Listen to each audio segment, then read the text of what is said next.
Wizara ya Afya imeendelea kusimamia utoaji wa huduma za damu salama kwa wananchi bila malipo. Naomba niweke mkazo hapo, bila malipo, kwa kuwa serikali inagharimia ununuzi wa mifuko ya kukusanyia damu, na leo tumemsikia mtaalamu wa MSD pale anasema maoteo yalikuwa mifuko 72,000, lakini wamenunua zaidi ya maoteo, wamenunua 900,000.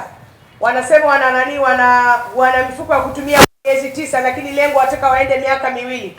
Kwa hiyo naomba niwathibitishie kwamba serikali imejipanga, mifuko iwepo kila wakati, Watanzania wapate huduma. Tunayo mifuko kwa zaidi ya 105% pale MSD. Kwa hiyo nchi nzima mifuko ipo na inatolewa bure kwa Watanzania wote. Lakini serikali inanunua vitandanishi kupitia bohari ya dawa pamoja na uendeshaji wa mpango wa taifa wa damu salama.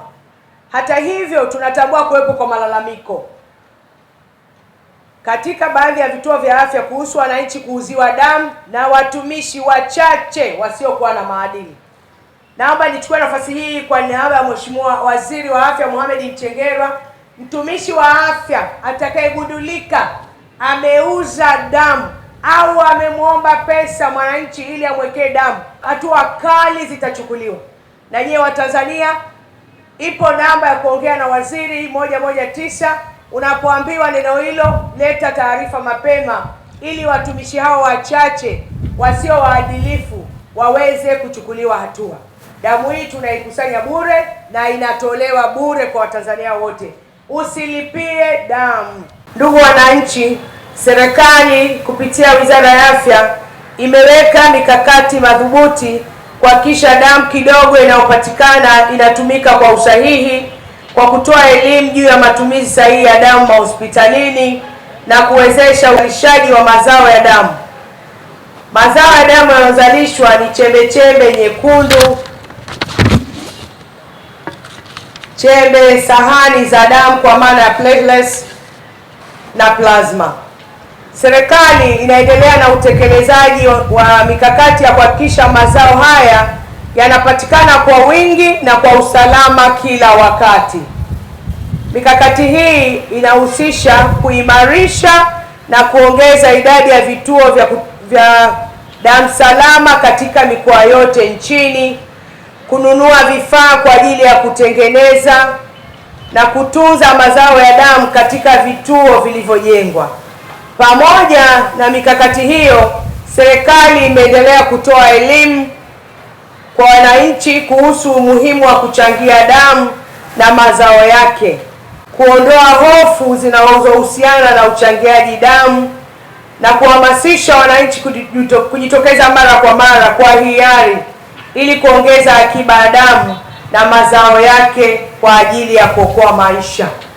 Naitwa Betia Kaema, ni meneja MSD kanda ya Dar es Salaam, na MSD imeshiriki katika maadhimisho haya ya siku ya uchangiaji damu kwa sababu MSD ni mdau mkubwa sana wa damu salama.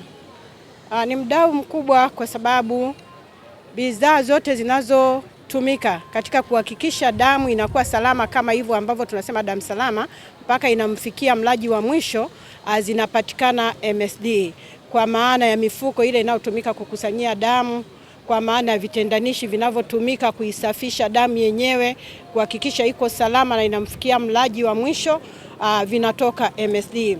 Kwa hiyo kwa miongo mingi sisi tumekuwa ni wadau wakubwa wa taasisi ya damu salama kuhakikisha kwamba wananchi wapatiwa damu zilizo salama, kwa sababu wanawezeshwa na taasisi yao ambayo ni MSD ambayo inashughulika na bidhaa zote za afya katika kuhakikisha kwamba damu zinamfikia mlengwa. Upatikanaji wa bidhaa za afya kama ambavyo tumesema au vifaa kwa ujumla vinavyotumika katika zao hili la damu vipo MSD, na kama mlivyopata kusikia katika taarifa yetu ambayo tumeitoa kwa naibu waziri, ni kwamba kwa mwaka wa fedha 25-26 damu salama walikuwa wameleta mahitaji yao MSD, ambapo mahitaji yao yalikuwa ni takribani uhitaji wa bidhaa zipatazo kama 7,600 na kitu, lakini MSD iliweza kuleta 900,000 plus. Hiyo tu ni 100% plus. Kwa hiyo sisi tumejiandaa vyema na mahitaji yao yapo yanapatikana kwa wakati wote,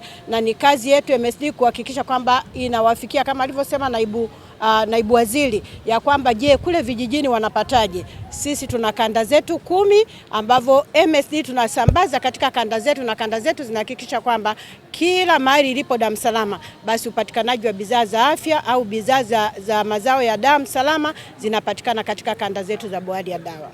Ili tuwe na benki inayojitosheleza ya damu, ni muhimu kuwa na wachangiaji damu wa hiari.